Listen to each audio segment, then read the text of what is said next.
Yeah, of course. Hi, everybody. Thank you all so much for coming out tonight. My name is Bex. I am the events coordinator here at Books Are Magic, and we are so excited to have Hisham Matar and Sasha Weiss here with us to celebrate the paperback launch of My Friends. Before we get started, I just have a few housekeeping notes to go over. We'll be doing a hand-raised Q&A at the end of the discussion, so start thinking of your questions and we'll get them answered. Afterwards, Hisham will be signing and personalizing. Near where you checked in, we'll let you know when and where to line up later for that. Joining us virtual and live stream, we'd love to encourage you to buy a copy using the link in the description. So the reason we're all here tonight, My Friends, if you haven't read it yet, is a devastating meditation on friendship and family and the ways in which time tests and frays those bonds. It is an achingly beautiful work of literature by an author of his powers. Tonight's star of the show, Hisham Matar, is the Pulitzer Prize-winning author of The Return, which we also have for you to purchase.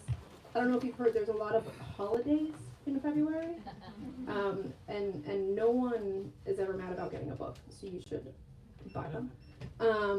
His debut novel, In the Country of Men, was shortlisted for the Booker Prize. Matar is a fellow of the Royal Society of Literature and an honorary fellow of the Royal Academy of Art. Born in New York to Libyan parents, he spent his childhood in Tripoli and Cairo and has lived most of his adult life in London. He's a professor at Barnard.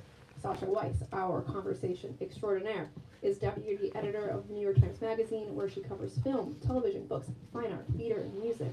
Prior to joining the New York Times, Weiss was an editor at the New Yorker and the New York Review of Books. Without any further delay, please join me in giving the warmest welcome to Hisham and Sasha.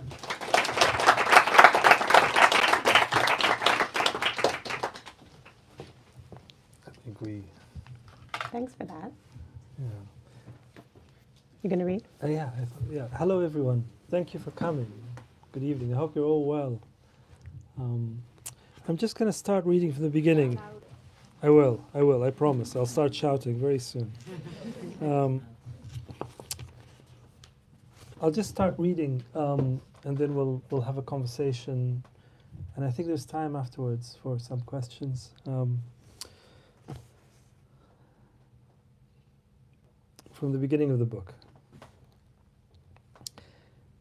It is, of course, impossible to be certain of what is contained in anyone's chest, least of all one's own, or those we know well, perhaps especially those we know best. But, as I stand here on the upper level of King's Cross Station, from where I can monitor my old friend Hisham Zua walking across the concourse, I feel I'm seeing right into him, perceiving him more accurately than ever before, as though all along, during the 2 decades that we have known one another, our friendship has been a study, and now, ironically, just after we have bid one another farewell, his portrait is finally coming into view. And perhaps this is the natural way of things, that when a friendship comes to an inexplicable end, or wanes, or simply dissolves into nothing, the change we experience at that moment seems inevitable, a destiny that, all along, was approaching, like someone walking towards us from a great distance, recognizable only when it is too late to turn away. No one has ever been a nearer neighbor to my heart. I'm convinced, as I watch him go for his train to Paris, that city where the two of us first met so long ago and in the most unlikely way, that he is carrying, right where the rib cages meet, an invisible burden, one, I believe, I can discern from this distance.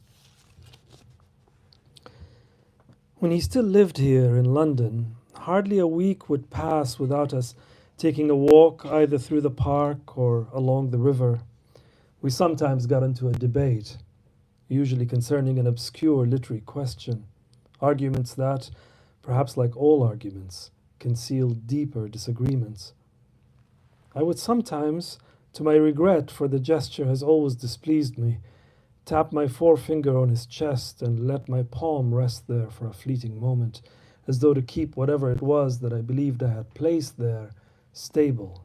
And I would, once again, take note of the distinct pattern of his ribs, the strange way his bones protruded as if in constant expectation of an attack.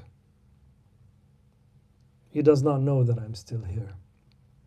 He thinks I have left, rushed off to the dinner engagement I told him I was already late for.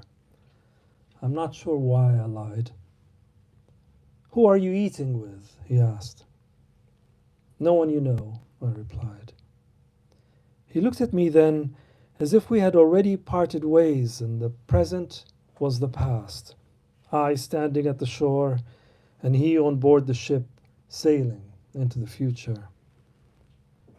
That burden in the chest, I can see, has rolled his shoulders back a little, causing his hips to fall forward so as to compensate and stop him falling at the slightest push, face first.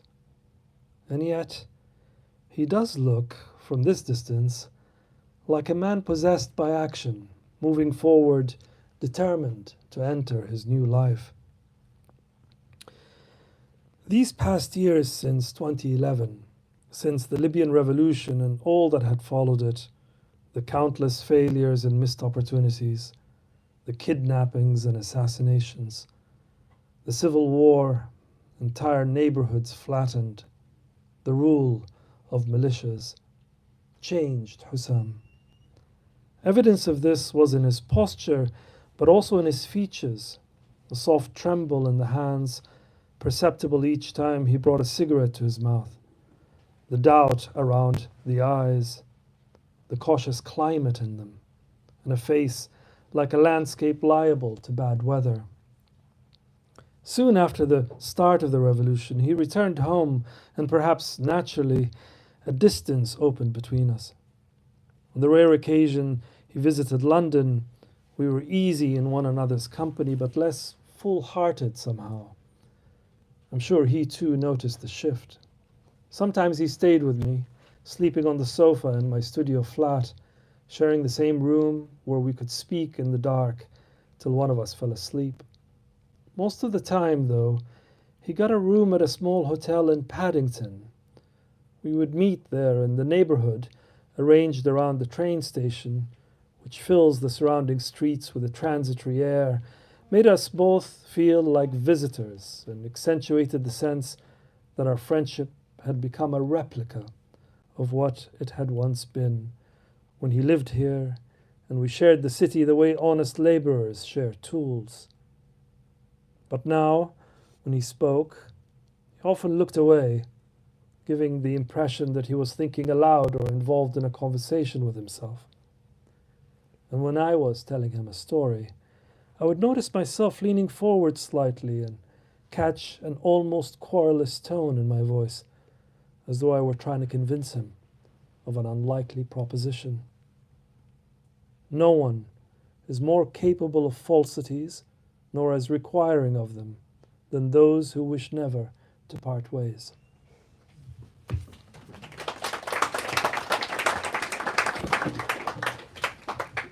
Hisham, I wanted to start, it was beautiful, thank you. I wanted to start by asking a little bit about the character of Khaled, the narrator, who is a very interesting and strange character. Strange? Strange to me because he's so reluctant. I mean, that's one of the names you give him. He's reluctant Khaled, and he's someone who is in many ways stuck. And I'm curious about his reluctances and what it's like to write about a character who is kind of paralyzed. Some of the challenges and maybe some of the pleasures. Yeah, no, you're right. He's unusual in that regard, but maybe not as unusual as it seems. So, just to give some context, the book opens with Khaled bidding farewell to his old friend Hisham, and he's so overcome by this that after he sees off his friend, he decides to not take the bus home but walk back, a walk that takes him through spots that are very relevant to this friendship. And it's a walk across London, and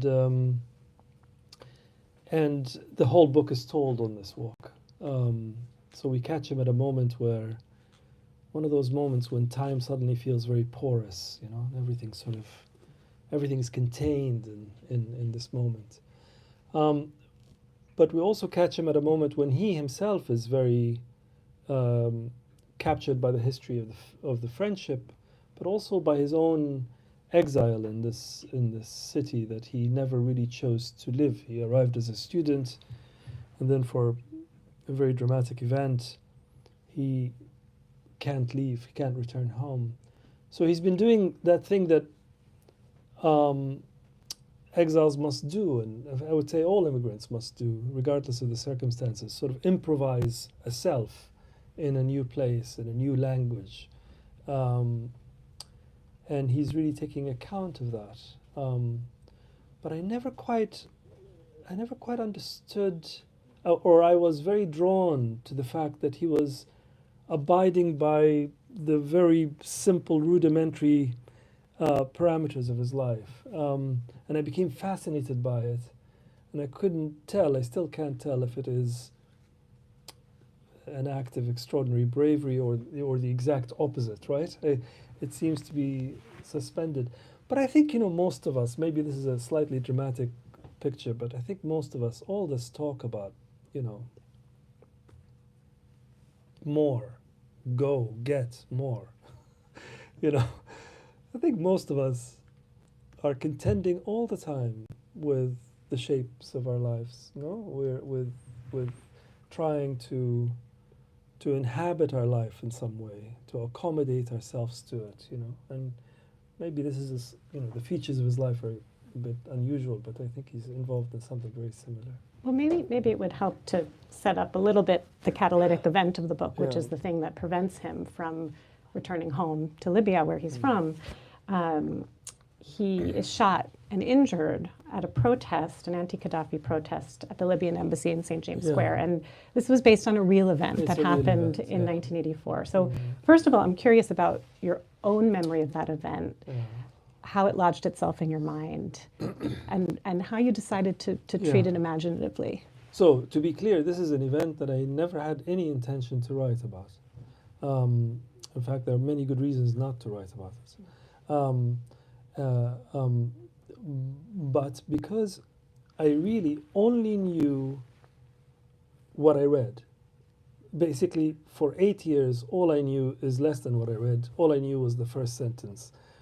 It is, of course, impossible to be certain of what is contained in anyone's chest, least of all one's own or those we know well, perhaps especially those we know best. But as I stand here on the upper level of King's Cross Station, from where I can monitor my old friend Hisham walking across the concourse, I feel I can see right into him, perceive him more accurately than ever before, as though all along, during the 2 decades that we have known one another, our friendship has been a study. And now, ironically, just after we have bid one another farewell, his portrait is coming into view. That's the sentence. And I carried it with me for 8 years and thinking, what would be the next sentence? Can we pause for a moment there? I mean, did you write it down? Did it just kind of I appear wrote- in your no, mind? No, I wrote it down, and I really felt it very deeply. But I didn't know who this person is. What is he talking about? Why is he at King's Cross Station? What's happening? On some level, I thought, interesting to have a novel open at a farewell, because farewells, when you say goodbye to somebody that you can't bear to be, separated from, it's so charged, isn't it? You're going taking them to the train station or the airport or whatever, and reality feels different. It's always felt that way to me. And the moment they go, just when you thought you can't bear it, suddenly something else opens up, and that's the moment that the novel opens. But for a long time, I didn't really know what else. Then gradually I knew that he's going to walk back, and that the book is going to be told across that walk. So the form, something I'm very interested in, the form for me is never imposed on the book. The form arises from the telling of the book. So I knew that was its form. And as I started walking with him, he comes to St. James's Square. which is the place in London where the Libyan embassy used to be. On the 17th of April 1984, Libyan students from across the United Kingdom who are on scholarships went to St. James's Square to demonstrate, and they wore balaclavas because they were hoping to be able to go home and not face any reprisals. And a lot of them thought, oh, it'll be a fun day out, or a fun trip to London, and we'll get to have some fun, in the city. And embassy staff fired onto the demonstration. It was a very dramatic moment, you can imagine. And they wounded 11 of the demonstrators. Thankfully, none of them died. But they did kill a young policewoman that was working that day, WPC Yvonne Fletcher. This was very dramatic, all over the news. And and so my relationship to it is that I, like everybody else, saw it on the television. And I saw it in a time when that's how we got our news, right? That's how it turned up suddenly. Unlike now, I feel like news comes to us in tremors, doesn't it? In echoes, and then suddenly, oh yeah, we can go and look it up. But we were having lunch. I was living with my family in Cairo. Family is Libyan, but had moved to Cairo. You were how And, old? I was 13, so younger than my protagonist was 18 when this happens. But and it just came on, and it was it was after lunch. We were just sitting having tea, and it came on, and it was very dramatic. And I remember a detail in it that really captured my attention, and it's a lot of these young men, when they were shot, they were on the ground screaming in agony. But one of them was doing that, but also calling for his mother. He would say more quietly to himself. He would call for his mother, and I thought I'd misheard it. This is all very quick seconds, but then I think my uncle, one of the adults in the room, said, "Oh, I think he just called for his mother." And I was so struck by that. I think in hindsight, because I don't know, I just somehow thought that there'll come a time when you no longer need your mother. Turns out it's not the case. You'll always need your mother. And so, like most things, you forget about it. Other things happen. Life carries on. And then I go to university in London. And one of the first friends I make was significantly older than me, about a decade older, which back then feels like, an age. And it was one of those very powerful friendships, and then I learned later that he was present at that demonstration. So he was the first person I knew that was there.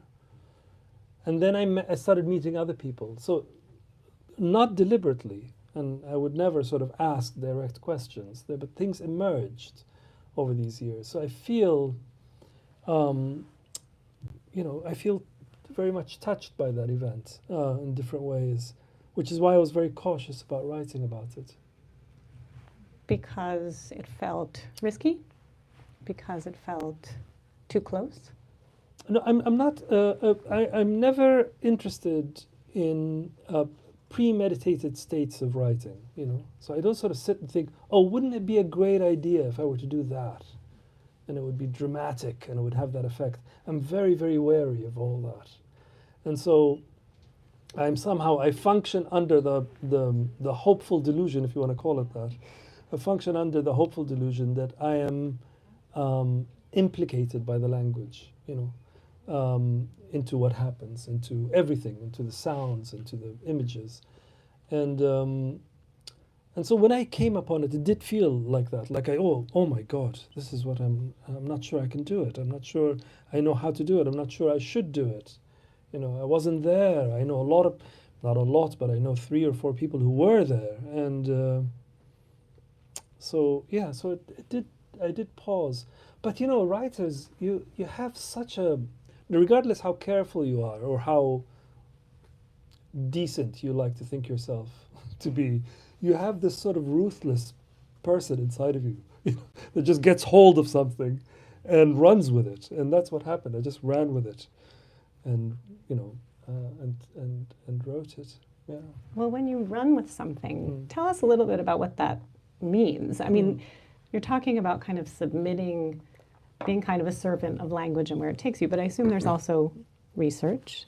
I assume for this novel there must also have been walking. I mean, I'm curious how the rhythms of the Yeah. novel and your own relationship with London, which is such a character in this novel, Yeah, fed yeah. this novel. Very much so. I mean, you know, London is a city where I came of age, and I came of age away from my family. You know, so I had to find my people and my places and my refuge in London. So I have a very intimate relationship with it, and like most of us who live in cities, we walk a lot. You know, and but I deliberately didn't want to sort of go on the walk, right? The walk that he takes. I know exactly the walk, and I've walked, you know, many parts of it many times, you know, over my life. But I didn't want to. I did want it to be an imagined state, you know, in some sense. Very curious. It's never happened to me before. Writing a book set in the place where I'm living. It's a very unusual thing, because really you realize that you're also, like with anything that you write about, you're creating a parallel state, you know. Like, I've always found it interesting the way Shakespeare thought of the word likeness. You know, he really did think of, no, sorry, not likeness, kindness, right? So Shakespeare would use kindness to mean compassion, but he would also use it as in the act of making something of a kind of something else. So that art, all of it, you're always making a kind of something that already exists somehow.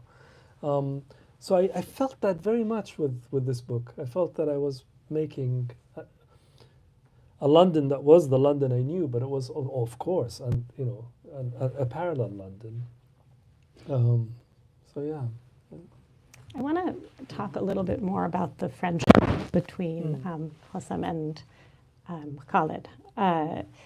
And the inception of the friendship, there's a scene that I think is kind of bitterly comic, where they meet by happenstance in Paris, and they both recognize that they're Libyan, and they both try to conceal that, and they hold each other in a kind of suspicious. They're afraid of each other. They're afraid that each one could be some kind of spy, some kind of, you know. It was a very contested time. It was a contested time, and they're both vulnerable. But actually, they meet before then. They meet. So this is a bit okay. This is will either fascinate you or will make you stand up and walk out of the room this moment. But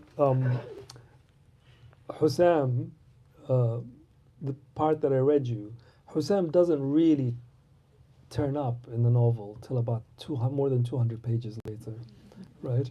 So one of the things that he's doing, Khaled, is retracing this meeting, and the first time that Hisham enters his consciousness is through a story that Hisham wrote. Hisham's a writer.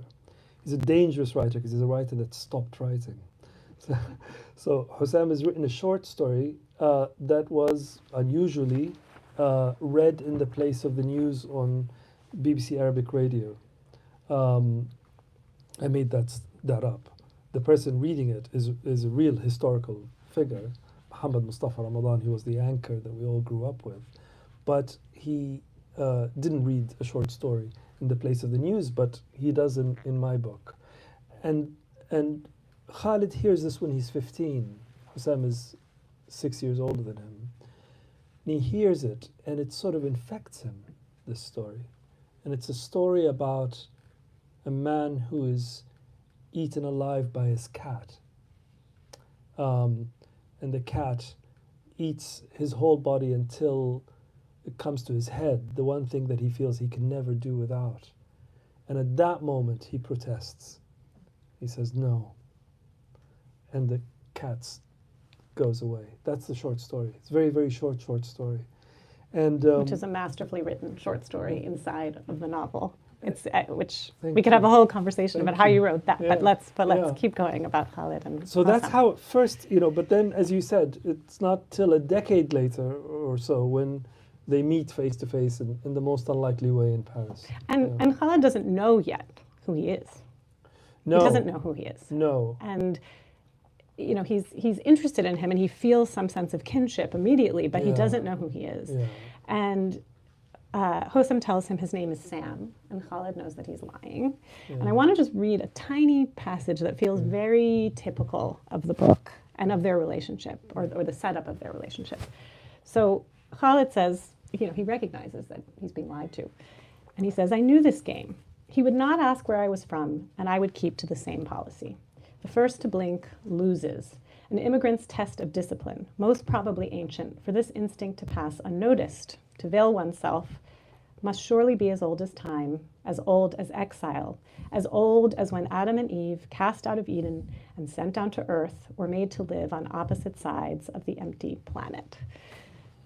So for me, this is one of the book's very deep themes, veiling the question of how to relate to what's mysterious and unknowable about people that we're closest to. And a kind of constant oscillation between this real intimacy and then a constant doubt. I mean, you could hear it in the passage that you read. So I'm curious about, I guess the choice to write about an intimate friendship forged in such suspicion, and how that came to be the energy.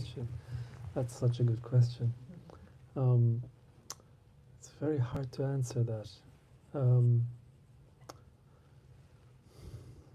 I don't know, but I could see that. I mean, I'm also, for obvious reasons, doubtful about what I'm about to do, right? Which is to project a kind of reading of strains in the books. But it's clear that one of the things that I'm interested in, perhaps, is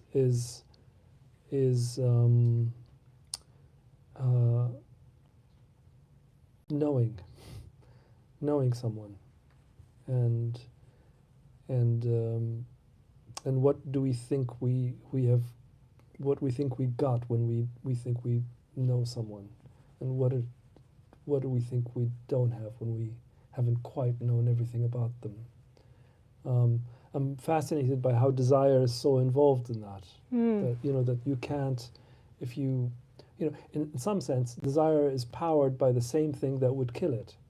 So desire wants to know more, but if it knows everything, there's nothing else to desire, right? So human relations, that's always fascinated me, that aspect. But also, when you are obliged to withhold details, or actually go as far as lie about certain things, as Khaled has to do, because he can't convey to his family, for example. He comes from a very close, intimate nuclear family, who are all back in Libya, and he can't tell them that he's been shot, because he doesn't want them to worry, but also he doesn't want to implicate them into any dangers, because the phones are tapped. He doesn't want it to be made definite in case he might one day be able to go back, etc., etc. So he makes up all of these happy reasons why he can't go back. I'm doing a master's degree. You know what? I've just started translating the Epistle of Forgiveness by Al-Ma'arri. Can you believe it's never been translated into English? And so on, right? So he makes up all of these things that are not true, but they have an effect. They start to shape the relationship. And this fog builds between them. That's something that even Khaled and Hisham have to do with one another a bit. Because that distrust or that doubt becomes woven into their intimacy in some way. It becomes part of their relationship. Yeah. But I can't analyze it. I don't know. Well, it gives the novel a special charge. I mean, I think for me, every line in this novel is sort of redolent of yearning, precisely because there are these unspoken unsayable things. I mean, I'm so curious. What some of my favorite scenes in the novel are the conversations that Khaled has with his family. You know, he'll call them and they'll have these warm, you know, sometimes joking. I mean, there's a lot of intimacy in the family, but there's so much restraint and there's so much wondering on Khaled's part about what is being communicated in a subterranean way. And the scenes are so tense and so tender. I'm curious about the experience of writing those scenes because they're quite excruciating to read. And I wondered if they were excruciating to write. I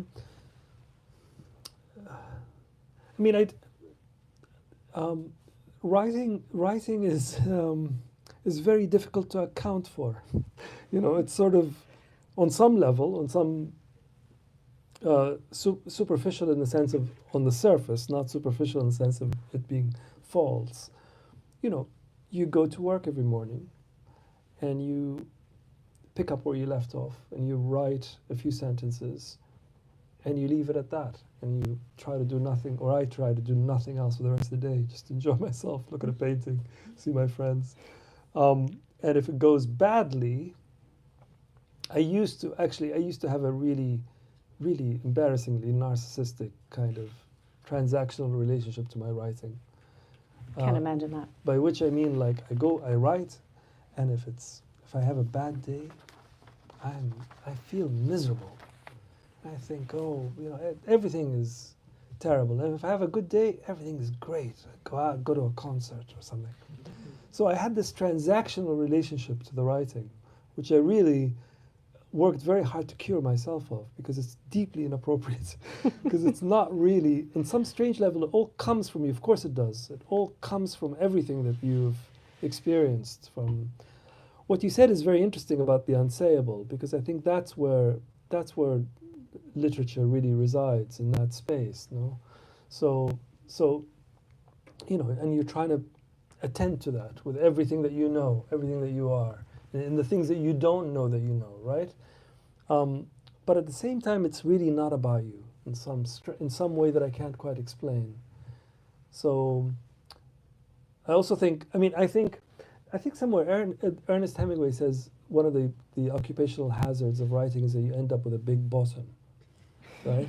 Of course, he meant about, you know, it's a double thing. He meant you sit a lot and it's not good for you. But it also meant your ego, in a sense. Because one of the things that's also very easy to forget is that you are part of an orchestra.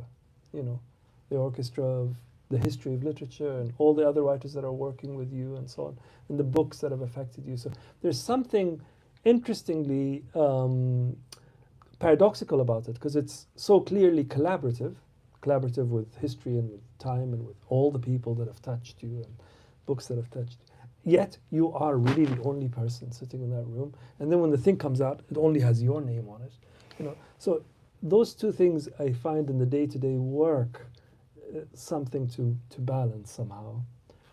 But with this book, I didn't answer your question, because you're asking about, with this book, I think books also arrive with their temperaments, you know, with their characters, with certain colors that they cast across your days, you know. And this book was its demands on me were very, very stark. You know, it needed me to be present in a specific way. How did it tell you that? Through the writing, you know, through the language. When you listen to the language, you know, that's the best way I can describe it, really. Yeah. Khaled is a book person, and there's some beautiful articulations of exactly the thing you're talking about, just being kind of in this web, and apprehending that he's in this web. And, you know, as you said, he's someone who's kind of building his life from scratch. He's kind of trapped, and he's improvising, and literature for him becomes a way to feel connected, to kind of remake a history that's his own. But he's very different from his friends in this way. And I think, you know, part of what's fascinating about the book is that it's a study of three friends, really. We haven't really mentioned Mustafa. It's three divergent temperaments who are all kind of connected by and implicated by this traumatic event, this moment where they were shot at. And they all their personalities develop in really different ways. And you've talked about the book as a study of temperament, and I want to hear you talk more about that. Yeah, no, you're absolutely. I mean, that's really how it started. I told you that I wrote this sentence that I couldn't get out of my head some 8 years before I sat down to write it. So, but then I found even earlier, in 2003, when my wife and I lived in Paris, I was going through some papers and I found this envelope where I'd written on the back of an envelope an idea for a book. And it was basically this book. And it's about 3 male friends. And it's really people who are in such harmony on some level, but whose temperaments are different. And to see how that makes them respond to life, to existence, to events, to one another. And because they're all from the same place and living in another place, they're also co-conspirators in some sense. And they can find one another out. So for example, at one point, Mustafa starts to alter his accent a bit into more of a posh British accent because it will get him places, you see, in his work. And Khaled can see it and starts teasing him about it. And Mustafa won't stop. He carried on with this polished, posh English accent. And so Khaled then after a while feels like he has to sort of somehow meet him halfway, sort of up his accent a bit, So all of these sort of questions of, harmony, competitiveness, love, and all of that between them was for me there. Yeah. Yeah, I mean, and it's one of the many unsayable things. These micro dynamics, these micro shifts that you're so attuned to in the climate of these friendships, and it's just it's such a pleasure. I'm seeing that we've gotten the signal for questions. If people have questions, we want to open the floor. Yes. Well, I just want to tell you, first of all, it's such a fantastic, wonderful, beautiful book. And one thing I really love was how writing and books and reading are woven through their lives. That in a way, I felt like that was another friend for Khaled. But then in another way, it's a little bit like an exile in itself, reading that I think people who read a lot identify with a little bit, that it can be like, not an escape, but it sort of exiled him a little bit from maybe, I can't remember whose parents say at one point, oh, you're just being objective.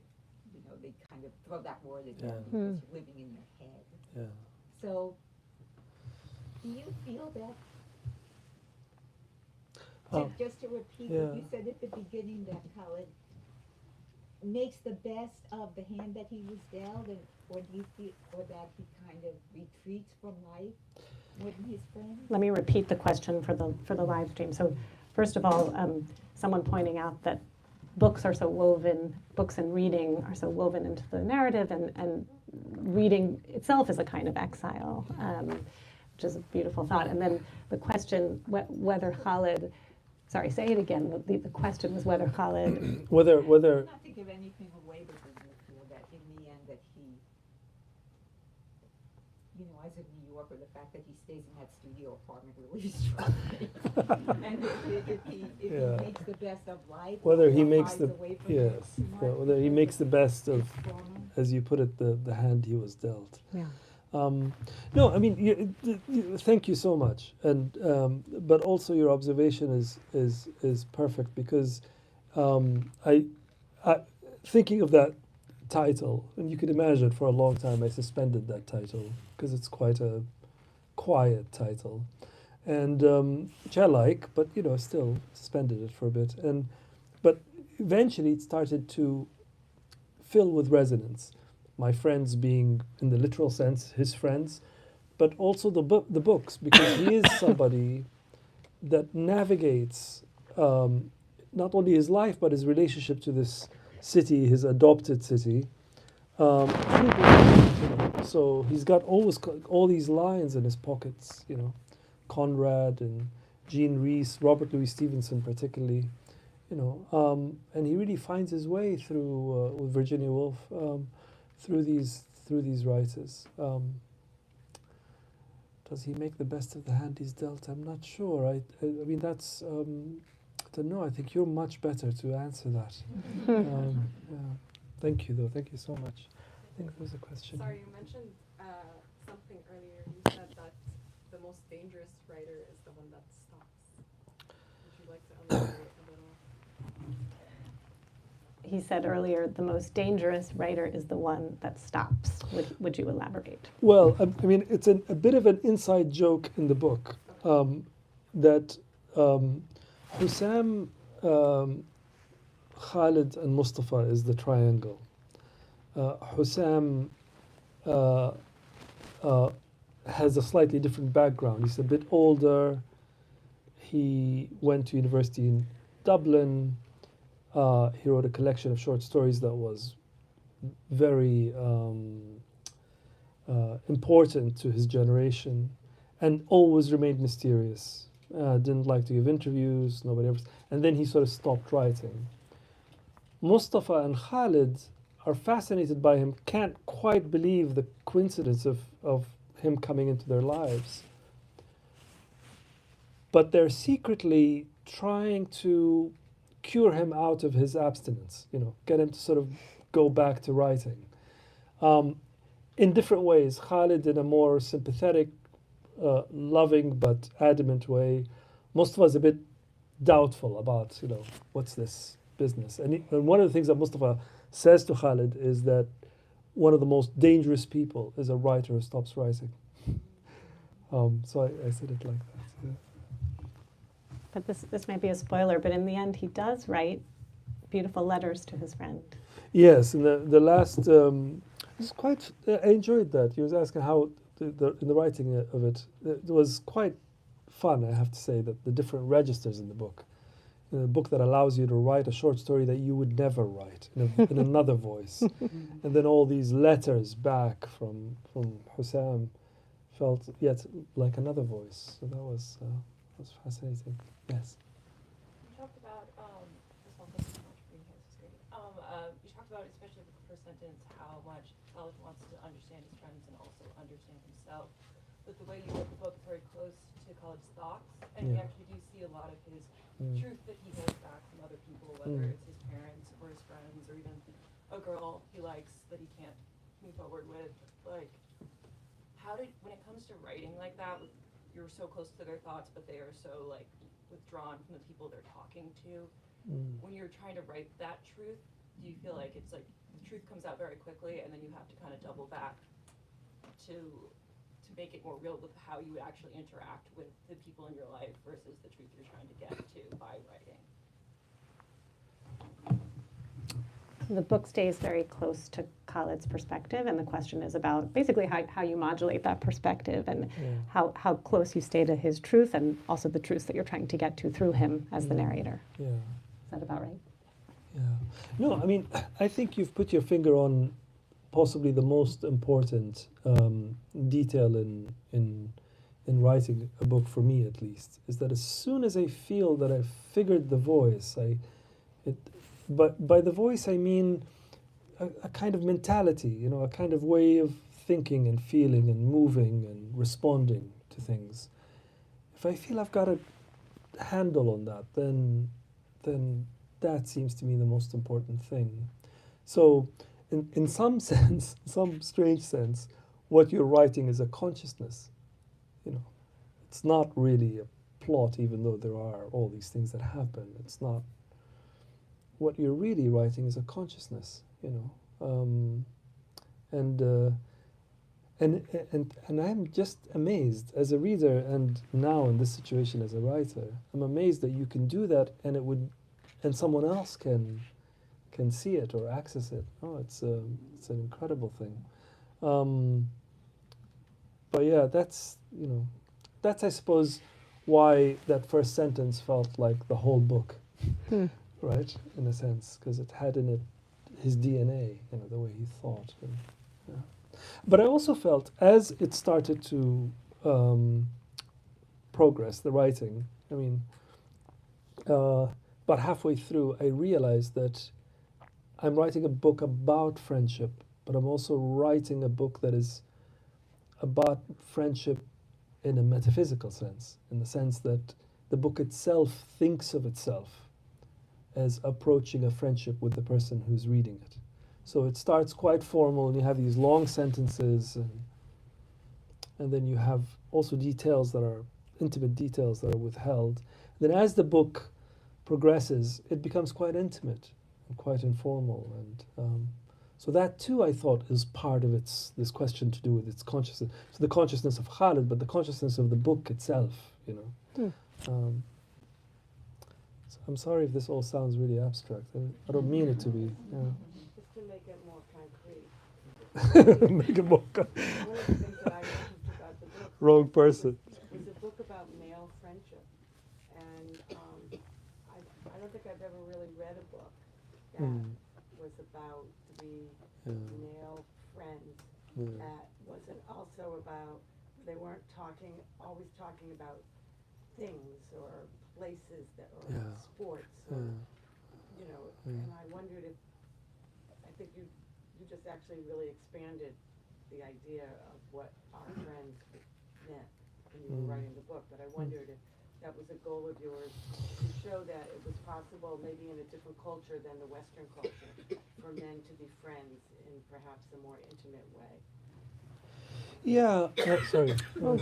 Someone wondering whether it was a goal of Hisham's to write about male friendship and show the possibilities of intimacy for male friendship in a new way. Yeah. I don't know. It's an interesting subject, this, because I've had similar responses. It seems that there aren't a lot of accounts of male friendship.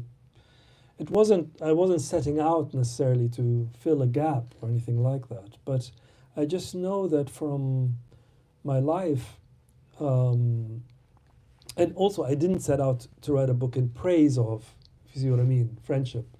Not deliberately, but now I can see it in some way. It is maybe a complicated praise, but praise nonetheless. That these friendships have, not these ones because these I've made up, but the friendships that I have sort of. It's very difficult to give a full account of how much they've formed me and parallel my days in very intimate ways, and I'm lucky to have both women and men as friends. But I notice there's slight difference, not dramatic. It's not something to over exaggerate. I think it's not actually that profound, but quite significant. And I need for both of them. So I realized, for example, this time I live half the year here in New York, and my two very close male friends, this is not me sort of soliciting, but my two close male friends, my two close male friends in the city have moved. So now I'm surrounded mainly, when I'm with intimate close friends, I'm surrounded mainly with women who are wonderful, and I enjoy them very much. But I really miss the companionship of a man, Okay. Fabulous. So thank you. So and that's because there's a register, there's a set of things that we talk about, not that they are, but there are a set of things that happen between male friends that's different. So I wanted to look closely at that, I just think that's something. Yeah, I also like, for example, this runs on both, right, male and female friends. But I love the fact that with other relationships, there is an implied code, right? That like if you fall in love with somebody, there are a whole set of expectations, ideas around fidelity, about what the future might look like, what we might, right? I mean, regardless how experimental the couple might be, there's still these questions. Within families, there's all the, the blood ties and the loyalties that we feel to one another and the obligations, that it might very likely happen that you will end up loving people that you don't like, for example, right? So all of that, there seems to be, those are very complex relationships, but they come with some sort of code in some sense. Whereas friendship is strangely promiscuous. It's not clear what we're going to do with one another. And in fact, the best way to kill a friendship is to say, here's what, this is the kind of friends we're going to be, right? It thrives on being an experiment. And it's never actually, in retrospect, very hard. Sometimes it's clear something happened, but sometimes it's not clear why the friendship is really deepened at that moment. And suddenly, what felt like a small room has become this vast space where we can talk about all sorts of things. Or sadly, the opposite. Sometimes it just wanes. And so that promiscuity in it I find so fascinating. Anyway, that's that. Yes. Maybe one more question. Yeah. Hi. Yeah, so you had talked about these 8 years in which the sentence arrived in your brain, and then when you started writing. And so I'm just wondering, what was your journey from sentence to sitting down and feeling like it was the right moment to write this book? Were there like logistical issues, you were looking for inspirational text, or was there some other thing in your life that was happening in between that kind of got you from point A to point B? So what was the journey from the sentence that arose in your mind to actually writing the book 8 years later is the question. Yeah, it's interesting, this question, because it's also about that when you write a novel, the novel itself is fascinated and invested in questions of time, how it organizes time. But also its relationship to the present is another question to do with time, and then its relationship to where you are. And I just felt it came not at the wrong moment, but it came too soon. Or it came when it came, but I needed to catch up. I needed to arrive at it. And I don't know why that. The best way I can explain it is that every time I turned up to write it, I felt, that feeling when friends put they sent you an invite for a party and you misread the time and you turn up an hour early. There's nobody there, or you're dressed in the wrong clothes or something. It always felt like that. And so I put it down and I wrote The Return, which is a memoir. Which is a marvelous book, and you all must read it if you haven't. And then I went back, thank you, and then I went back I thought, this is the book now I'm going to start. Now, sad, the same thing happened, so I thought, okay, I'll just wait for a bit. And I wrote A Month in Siena. And then went back to it, and then it sort of felt like the right moment. I felt that enough time. Also, by then I knew that the book, the characters passed through the Arab Spring, and it was just too close.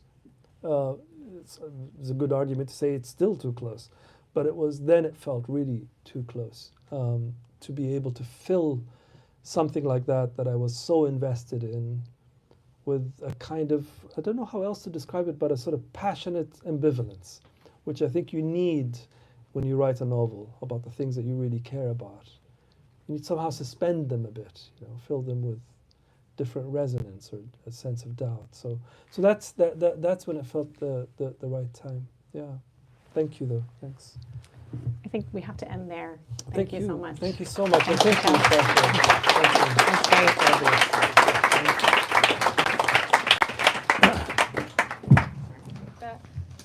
Thank you all so much for coming. Thank you, Hisham and Sasha, for joining us tonight. Don't get up yet, but in a second, we will have Hisham signing where my wonderful coworkers are now pointing near where you checked in. We will have everyone kind of line up along the side and then down the center aisle while my coworkers pick up the chairs. If it was a live stream, buy it from the link in the description. If you heard this tonight, Valentine's Day is Friday. The full moon is right now. We have my friends. We have The Return. Use the gift cards. And if you didn't get a gift card, use your regular money. Thank you all so much for joining us, and have a safe night and get home safe.